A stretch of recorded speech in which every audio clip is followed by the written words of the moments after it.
নমস্কাৰ, কি খবৰ সকলোৰে? আশা কৰোঁ আপোনালোক সকলো ভালেই আছে আৰু মই অংকিতা, মোৰ ইউটিউব চেনেল কেচেৰ অংকিতালৈ আকৌ এটা নতুন ব্লগ লৈ আপোনালোক সকলোকে মোৰ ইউটিউব চেনেললৈ স্বাগতম জনাইছো। আজি আচলতে আমাৰ ব্লগটোৰ এটা বিশেষ উদ্দেশ্য আছে আৰু এটা খুব ভাল খবৰ আছে আমাৰ কাৰণে, আৰু সেই ভাল খবৰটোনো কি আচলতে আপোনালোকে গোটেই ভিডিঅ'টো চাই থাকিলে গম পাব। আৰু তাৰ কাৰণে এতিয়া আমি ঘৰৰ পৰা আচলতে আমি কেইবাজনো মিলি সেই জেগাটোলৈ যাবলৈ ওলাইছো, আৰু কি কাৰণে যাবলৈ ওলাইছো গোটেই ব্লগটো চাই থাকিলে আপোনালোকে গোটেই ডিটেইলছটো গম পাব। লগতে আজি আচলতে আমাৰ কাৰণে এটা ছাৰপ্ৰাইজ বুলিয়ে ক'ব লাগিব, আৰু সেয়েহে আমাৰ ইয়াত আচলতে যোনে প্ৰশিক্ষণ দিব তেখেত আৰু যিসকল মহিলাই ইয়াতে অংশগ্ৰহণ কৰিছে ইণ্ডাষ্ট্ৰিটো চলাই নিয়াৰ কাৰণে, সকলোকে লৈ পেলাই আমি সেই জেগাটোলৈ যাবলৈ ওলাইছো, আৰু এটা ডাঙৰ ছাৰপ্ৰাইজ বুলিয়ে ক'ব লাগিব। আমাৰ কাৰণে খুব এটা ভাল খবৰ, আৰু সেই উদ্দেশ্যে আচলতে সকলোৱে মিলি একেলগে যাবলৈ ওলাইছো আজি ৰাতিপুৱাটো আৰম্ভণি কৰিবলৈ। ত আহক। এয়া দেখিছেনে, আমি ঘৰৰ পৰা ওলাই এতিয়া অন্য এটা ইণ্ডাষ্ট্ৰিৰ অভিমুখে গৈ আছো।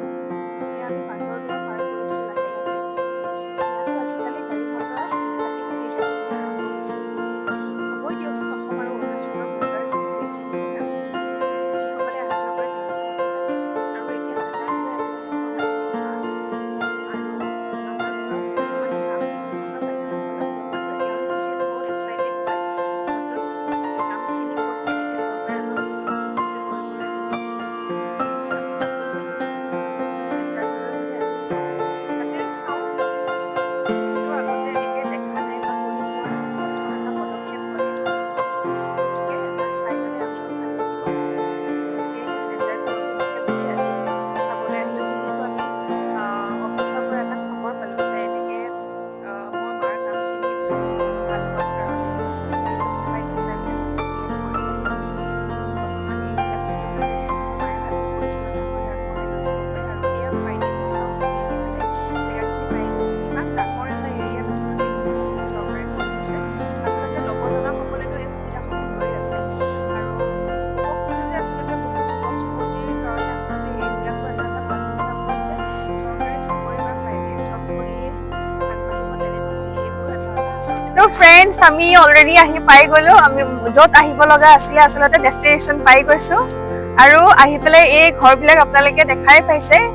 আৰু এই ঘৰবিলাক আচলতে চৰকাৰৰ কিছুমান ইণ্ডাষ্ট্ৰি হয়, আৰু যিবিলাক ইণ্ডাষ্ট্ৰি এতিয়া ধৰি লওক মই যদি ক'বলৈ যাওঁ আপোনালোকক, মোৰ মায়ে আচলতে এইবিলাক এতিয়া ল'ব মানে চৰকাৰৰ পৰা পাইছে সেইখিনি সুযোগ আৰু সুবিধা, আৰু এই মহিলাসকলক লৈ আমি সকলোৱে মিলি এতিয়া ইয়াৰ পৰাই আমাৰ কামবিলাক আৰম্ভ কৰিম আচলতে। আৰু গোটেই ডিটেইলছত মই বস্তুবিলাক আপোনালোকক দেখাই আছো, আহক তাকে চাওঁ। এয়া চাওক, আপোনালোকে এইবোৰ দেখিবলৈ পাইছে কি ধুনীয়াকে বনোৱা হৈ আছে ঘৰবিলাক। ইয়াতে আচলতে হস্ততাঁত বস্ত্ৰশিল্পৰ আচলতে প্ৰশিক্ষণ দিয়া হ'ব, আৰু প্ৰশিক্ষণ দিবৰ বাবে আচলতে চাওক কি ধুনীয়াকে চৰকাৰে সুবিধাসমূহ কৰি দিছে। আৰু এই উদ্দেশ্যৰে আচলতে আমি আজি ইয়ালৈ আহিলো, মানে কামখিনি আৰম্ভ হোৱাৰ আগতে যিহেতু এবাৰ চাই ল'লে আমাৰ সকলোৰে কাৰণে সুবিধাজনক হ'ব, যিহেতু বিভিন্ন জেগাৰ পৰা আহি মহিলাসকলে ইয়াত কাম শিকিব। তো সেয়েহে এবাৰ কামটো কৰাৰ আগতে নিজে আমি ভিজিট কৰি ল'লো। দেখো আৰু এইফালে চাওক, এইটো হৈছে বিলাহী সংসাধন কেন্দ্ৰ, আৰু আছে ইয়াতে আমি দুগ্ধ কেন্দ্ৰও তেনেকে দেখা পালো। মানে এটা কেম্পাছৰ ভিতৰতে বহু কেইটা মানে তেনেকে ইণ্ডাষ্ট্ৰি ছেটআপ কৰা আছে। তো এইটো আচলতে ভাগ ভাগকে দিয়া হৈছে, যোনে যেনেকে এপ্লাই কৰিছে তেনেকে আচলতে সুবিধাসমূহ পাইছে। আৰু মোৰ মা যিহেতু হেণ্ডলুমৰ কাৰণে এপ্লাই কৰিছিলে, আৰু হেণ্ডলুমৰো আচলতে ইয়াত এনেকে সুবিধাখিনি কৰি ৰখা হৈছে। এইফালে চাওক, দুগ্ধ সংসাধন কেন্দ্ৰ, আৰু লগতে এই কোৱাৰ্টাৰখিনি দেখিছেনে? কোৱাৰ্টাৰ মানে এই যিখিনি আপোনালোকে বিল্ডিং দেখিছে, ইয়াৰ ভিতৰত চাওক তাঁতশালৰ কি ধুনীয়া চৰকাৰে সুবিধা কৰি দিছে শিপিনীসকলৰ কাৰণে। তো যিসকল আচলতে ইচ্ছুক তেনেকুৱা যুৱক যুৱতী আছে, এয়া হস্ততাঁতো চিলাই কেন্দ্ৰ, কি ধুনীয়াকে লিখি ৰাখিছে। যিসকল ইণ্টাৰেষ্টেড তেনেকুৱা আগ্ৰহী যুৱক যুৱতী আছে, যাৰ শিকিবলৈ বা কৰিবলৈ ইচ্ছা আছে, তেওঁলোকে আচলতে মই নাম্বাৰটো দি দিম। তো নাম্বাৰটোত মানে ফোন কৰি পেলাই আপোনালোকে যোগাযোগ কৰিব পাৰিব। বিশেষকৈ লখিমপুৰৰ যিসকল আছে বা ঘৰতে যদি এনে আছে বা এনেকুৱা ধৰণৰ কাম কৰিবলৈ বিচাৰিছে, তেতিয়াহ'লে যোগাযোগ কৰিলে আপোনালোকে কামখিনি সহজে পাব পাৰিব। এই এৰিয়াটোত সোমাই আচলতে ইমান ডাঙৰ ডাঙৰ এই ইণ্ডাষ্ট্ৰী মানে ছেটআপ দেখি আচৰিত হৈ গৈছো মানে যে গাঁৱতো যে চৰকাৰে এনেকুৱা কিছুমান সুবিধা কৰি দিছে আচলতে গাঁৱৰ যুৱক যুৱতী বহুতেই আচলতে কৰ্ম সংস্থাপনৰ কাৰণে চহৰলৈ বুলি ঢাপলি মেলে বহু ক্ষেত্ৰত তো চাওক এতিয়াও এনেকুৱা বহুতখিনি সুবিধা দি থৈছে যিখিনি আচলতে আমাৰ বহুতেই ল'ব জনা নাই তো সেয়েহে কৈছো মোৰ ভিডিঅ'টো চাই যিসকলে বিশেষকৈ লখিমপুৰত যিসকল আছে তো তেওঁলোকে অতি শীঘ্ৰে যদি যোগাযোগ কৰে আমাৰ লগত মই কণ্টেক্ট নম্বৰটো দি দিম আকৌ এবাৰ কৈয়ে দিছো যোগাযোগ কৰিলে এই ধুনীয়া ধুনীয়া মানে নিজে আগবাঢ়ি যাব পৰাকৈ এই সুবিধাসমূহ আচলতে ল'ব পাৰিব যিবিলাক স্কিল ডেভেলপমেণ্ট এটা এটা কোৰ্চ হয় আচলতে ক'ব গ'লে তো এইবিলাকেও জীৱনত বহুতখিনি নিবনুৱা যুৱক যুৱতী হওক বা ঘৰতে থকা মহিলাসকলক বহুত দূৰ আগুৱাই লৈ যাব বুলি মোৰো এটা বিশ্বাস আৰু এইফালে এইবোৰ দেখা পালো এগ্ৰিকালচাৰৰ লগত ৰিলেটেড কিছুমান মেচিনাৰী ইনষ্ট্ৰুমেণ্ট হয় তো ইয়াতে কিছুমান আলু বনোৱা মেচিন আছে বুলি কৈছে হালধি এনেকুৱা ধৰণৰ কিছুমান মেচিন ইয়াতে ৰাখিছে ইয়াতে বনোৱা হয় আচলতে তো এয়া দেখিছে আৰু এইফালে চাওক আমাৰ ইণ্ডাষ্ট্ৰিটোৰ কাষতে দেখা পালো একদম ডাঙৰ এডৰা বন্ধাকবিৰ খেতি আৰু এই বৰ্তাজনে আমাক ঘৰলৈ খাবলৈ বুলি একদম গাঁৱৰ মানুহবিলাক আচলতে সঁচাই বহুত সহজ সৰল হয় নিস্বাৰ্থভাৱে তেওঁৰ বাৰীৰ পৰা আমাক এদিনীয়া চিনাকি আচলতে তেওঁ আমাক কবি ঘৰত খাবলৈ বুলি এনেকে দি পঠালে তেওঁলোকৰ আচলতে আমি কেতিয়াও চিনিও নাপাওঁ তো আমাৰ অসমীয়া মানুহবোৰ সঁচাই বহুত উদাৰ হয় আচলতে তো কবি কেইটা লৈ পেলাই ইণ্ডাষ্ট্ৰি কেইটাও ভিজিট কৰিলো চালো ক'ত কেনেকুৱা মইতো সঁচাই আচৰিত হলো আচলতে চাই পেলাই খুব ভাল লাগিছে গতিকে আশা কৰো এনেকেও কাম কাজ কৰি পেলাই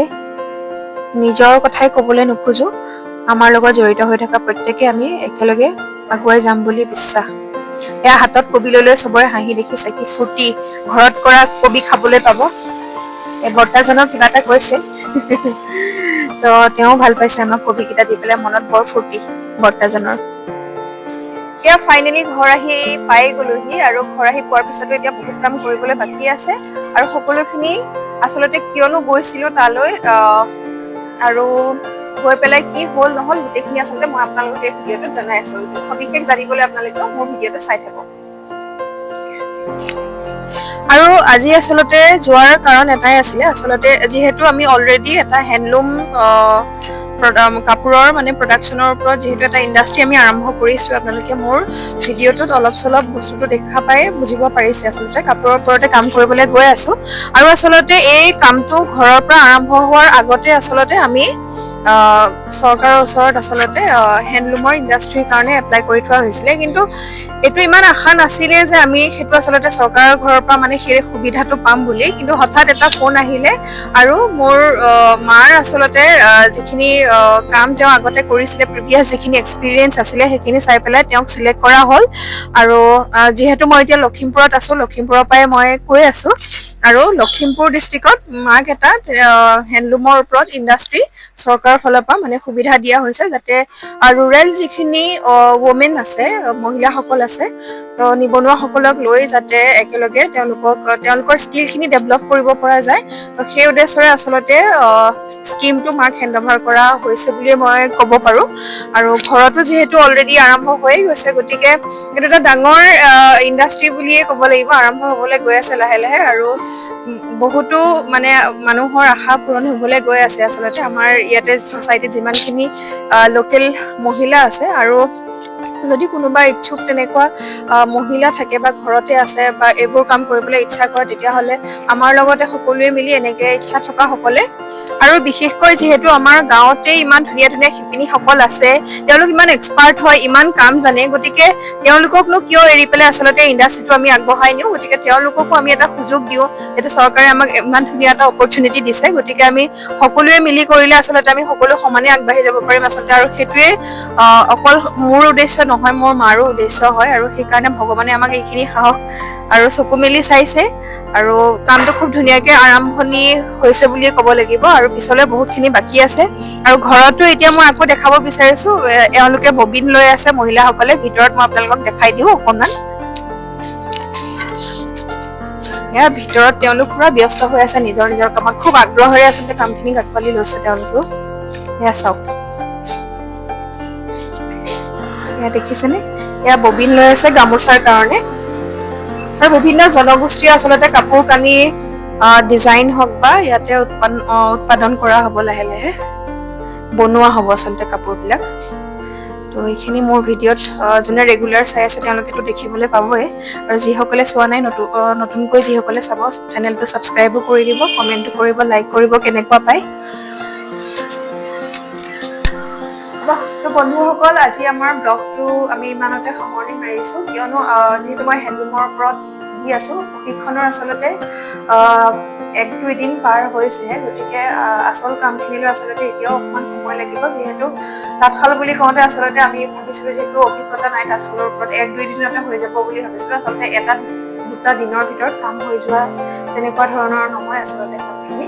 গতিকে তাঁতশালত কাপোৰ বোৱাৰ আৰম্ভ হোৱাৰ আগতো আচলতে বহুতখিনি সৰু সুৰা কাম কৰিবলগীয়া থাকে। আচলতে তাৰে প্ৰশিক্ষণ চলি আছে। যিহেতু সকলো শিপিনী এতিয়া বৰ্তমান যিসকল এংগেজ হৈছে লাহে লাহে, তেওঁলোক পুৰা ফ্ৰেছাৰ বুলি ক'ব লাগিব, এক্সপিৰিয়েঞ্চ যিহেতু নাই, গতিকে অকণমান সময় লাগিছে।